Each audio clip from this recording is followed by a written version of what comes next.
Dans cette édition, nous irons à la frontière Côte d'Ivoire-Ghana pour nous rendre compte de l'effectivité de sa fermeture.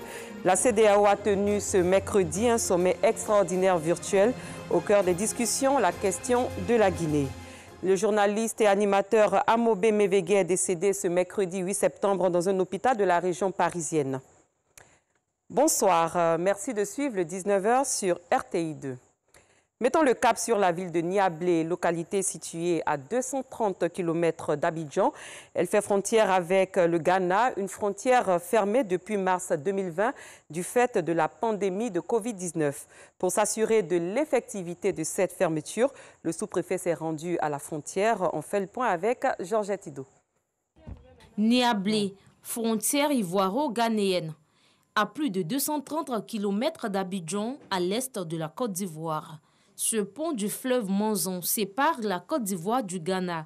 Depuis mars 2020, le gouvernement ivoirien, en raison de la pandémie à coronavirus, a décidé de fermer les frontières terrestres. Seuls les véhicules transportant les marchandises sont habilités à franchir le sol ivoirien. En visite de terrain, le sous-préfet de Niablé, Bamba Vamara, veut se rassurer si les mesures prises par le gouvernement sont bel et bien respectées. Comme vous le saviez, nous avons eu une instruction ferme de la fermeture des frontières. Donc il n'est pas question de laisser passer qui que ce soit sous aucune excuse. La police et la gendarmerie nationale, la douane, les eaux et forêts, tous sont à leur poste pour veiller au respect de ces mesures. Nous avons reçu des instructions fermes et ces instructions, j'ai répercuté ces instructions aux commandants et chefs d'unité qui ont en charge la sécurité de la frontière.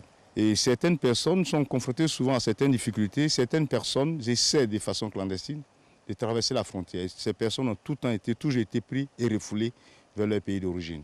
Donc jusque-là, la fermeture de la frontière est effectivement effective. La frontière au niveau de Niablé est effectivement fermée.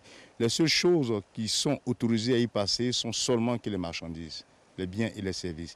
Mais les personnes ne sont pas autorisées à y passer. À la date du mardi 7 septembre, la Côte d'Ivoire enregistre 103 nouveaux cas confirmés, 193 nouveaux guéris et 6 nouveaux décès. Pour un total de 57 159 cas confirmés, 54 997 guéris et 483 décès. La jeune chambre internationale Abidjan-Lagune renouvelle son instance dirigeante. Le président sortant de la JCI Abidjan-Lagune, Trébi Christian, a passé samedi dernier le flambeau à Aïchatou Ouattara. Elle tient désormais les rênes du club service pour la mandature 2021-2022. Clément Boko.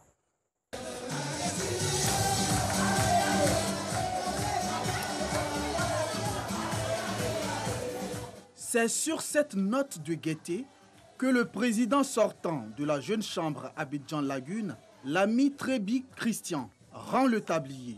Après un an de loyaux services, il est dépouillé de ses attributs de président au bénéfice de l'ami Ouattara Aïchatou Mariam, comme l'exigent les textes de la JCI. Aujourd'hui, nous sommes l'OLM avec le plus grand effectif. Nous avons, au cours de la mandature, amené plusieurs amis à l'affiliation. Nous avons également mené des actions communautaires au niveau des communautés pour le bien-être et plusieurs formations pour donner des capacités à nos jeunes, afin qu'ils soient des jeunes pour impacter la communauté. À ces actions, plusieurs autres qui ont permis à l'équipe sortante de réaliser une performance de 117% d'atteinte des objectifs. La présidente nouvellement investie entend poursuivre sur cette même lancée. Nos membres ont besoin d'être formés, ont besoin d'être encadrés. Donc nous allons les emmener à cet encadrement-là, arriver à apprendre, leur apporter des opportunités de développement pour qu'ils puissent impacter leurs différentes communautés. Et nous allons également avoir des projets communautaires pour aider notre commune, nos populations qui sont à la recherche de soulagement.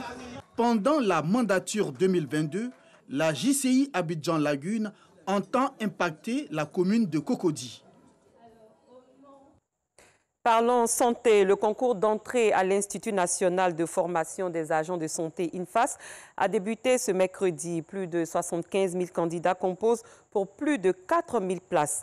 À l'issue de ce concours, des spécialistes, membres du personnel soignant, des sages-femmes et des infirmiers vont être formés. Le ministre de la Santé, de l'Hygiène publique et de la couverture maladie universelle a encouragé les candidats au travail. Nous y reviendrons plus amplement dans nos prochaines éditions. C'est parti depuis hier pour la 13e édition du FEMUA, Festival des musiques urbaines d'Anoumambo. Une innovation cette année, la prise en compte de l'entrepreneuriat et la promotion de la jeunesse. Thème de l'édition 2021, Alliance Afrique-Europe, paix et développement. Bintou Pekele. 8 personnalités politiques, culturelles, du monde des affaires et de la musique sur un même plateau autour d'un panel de haut niveau. C'est l'innovation de la 13e édition du FEMIA, Festival des musiques urbaines d'Anoumambo.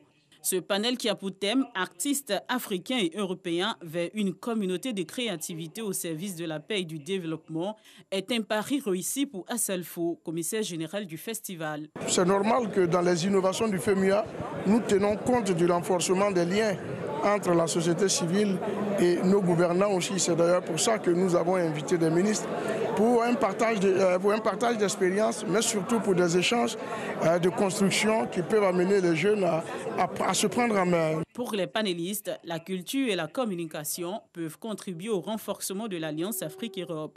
On peut prendre ce qu'il faut ou ce qu'on a à apprendre en Europe et revenir le redonner. C'est dans ce sens-là que ça doit venir maintenant. Et l'Europe aussi a compris quelque chose de très important, c'est que miser sur des figures comme Assalfo, c'est essentiel pour que les Africains comprennent la richesse de l'Afrique, parce qu'il n'y a personne d'autre qu'un Africain pour parler mieux à un Africain. Une alliance sera uniquement solide s'il y a une alliance de peuples. Et pour avoir une alliance de peuples, mais il faut se comprendre, il faut avoir la volonté d'être ouvert pour écouter l'autre.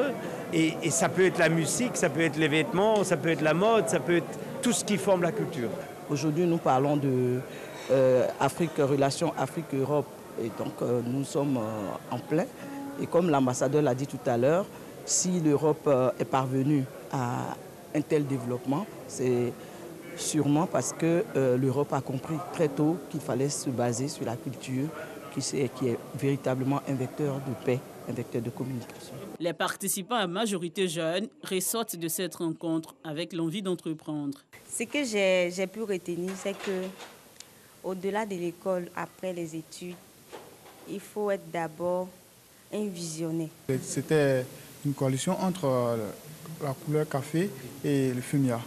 Et pendant le FEMIA, nous avons retenu des choses comme l'artiste avait des armes, qu'il fallait utiliser ces armes pour le développement du pays et non pour la destruction. Le panel de haut niveau de la 13e édition du FEMIA, Festival des musiques urbaines d'Anoumambo, est l'occasion pour les panélistes d'inviter les jeunes à se faire former pour une meilleure contribution à la paix et au développement.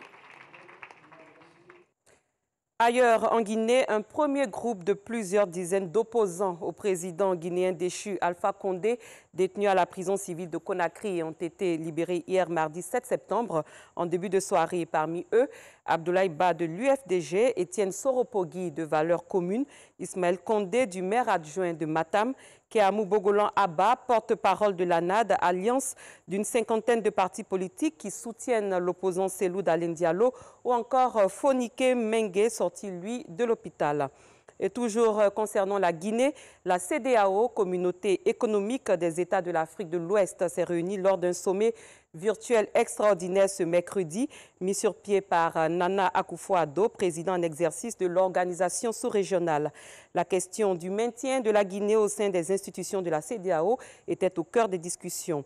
Plus tôt lundi dernier, le Conseil de paix et sécurité de l'Union africaine a tenu une réunion d'urgence, mais il n'a diffusé aucun communiqué à l'issue. La communauté internationale a vite réagi le dimanche 5 septembre en condamnant le coup d'État en Guinée. Loin de la Guinée, soutien et opposant au président du Brésil, Jair Bolsonaro a manifesté mardi 7 septembre, jour de l'indépendance, dans les rues de Brasilia et de Sao Paulo. Sur place, dans la capitale brésilienne, Jair Bolsonaro a prononcé un discours devant ses partisans s'en prenant à la Cour suprême. Il fait ainsi référence à l'un des juges de la Cour suprême, Alexandre de Moraes, qui a lancé une enquête contre lui pour dissémination de fausses informations et des perquisitions chez plusieurs de ses proches, soupçonnés de financer des groupes de manifestants favorables à un coup d'État. En réponse, les opposants au président d'extrême droite ont aussi annoncé manifester ce mardi, laissant craindre des tensions entre les différents cortèges. En Afghanistan, sommé par le nouveau pouvoir taliban d'imposer la non-mixité des classes et le niqab aux étudiantes, des universités privées de Kaboul étaient largement désertées lundi dernier. Mohamed Ouattara, Alassane Drabou. Classe désertée pour la rentrée à l'université. Les talibans ont imposé la non-mixité et le niqab aux étudiantes. Un rideau sépare les hommes des femmes. La situation actuelle n'est pas très bonne, comme vous pouvez le voir. Très peu d'élèves sont venus, surtout des filles, car cette situation nous freine. Nous n'avons plus la même motivation qu'avant. Nous ferons toujours de notre mieux. Beaucoup de filles ne sont pas venues parce qu'elles craignent leur avenir. Cette situation nuira davantage aux femmes. Elle aura un grand impact négatif sur leur motivation à étudier et elles auront le sentiment que demain, elles seront traitées sur le marché du travail de la même manière qu'aujourd'hui en classe, où elles sont séparées, que demain sur le marché du travail, elles seront également séparées. Lorsque le marché du travail les séparera, elles auront assurément moins d'opportunités pour des postes plus élevés et meilleurs. Elles seront obligées d'occuper des postes inférieurs. Dans le nord du pays, des femmes ont manifesté pour leurs droits. Nous demandons la création d'emplois sûrs pour les femmes et les hommes, y compris les horaires fixes. Troisièmement, le droit de participer à la politique pour les femmes, le droit d'élection et de sélection des femmes à des postes de direction. Quatrièmement, le droit à la propriété privée. Cinquièmement, le droit de travailler pour les femmes dans le secteur judiciaire et juridique. Sixièmement, le droit à la liberté d'expression et les idées et les commentaires des femmes doivent être protégées. Septièmement, le nouveau gouvernement à venir doit publier une description claire des droits des femmes dans la charte de l'Émirat islamique. À présent, cette triste nouvelle, le journaliste et animateur Amobe Mevege est décédé ce mercredi 8 septembre dans un hôpital de la région parisienne où il avait été admis. En août, il avait séjourné au Cameroun pour y assister aux obsèques de sa mère, Alassane Drabou. Salut à tous, merci de rejoindre ce tout nouveau numéro de l'émission L'Affiche 100%. Les téléspectateurs de France 24 n'entendront plus sa voix si singulière, ni la simplicité que renferme sa diction et son style. Amobe Mevege a tiré sa révérence ce matin du mercredi 8 septembre 2021, à l'âge de 53 ans, d'une maladie soudaine. Fin connaisseur de la musique africaine, le journaliste et producteur camerounais Amobe Mevege était devenu un véritable manager des artistes africains dans l'Hexagone. Sa carrière commence à RFI, où il présente l'émission Plein Sud, avant de poser ses valises à TV5 Monde, MCM Africa et France O. Fondateur de la chaîne panafricaine Ubiz News TV OM5, Amobe Mevege travaille depuis 2010 à France 24, où il présente l'émission culturelle à succès, À l'Affiche. La promotion de la culture africaine le rapproche très tôt des plus grands créateurs du continent, qui n'hésitent pas à lui confectionner des tenues made in Africa, des tenues qu'il arbore fièrement durant ses émissions.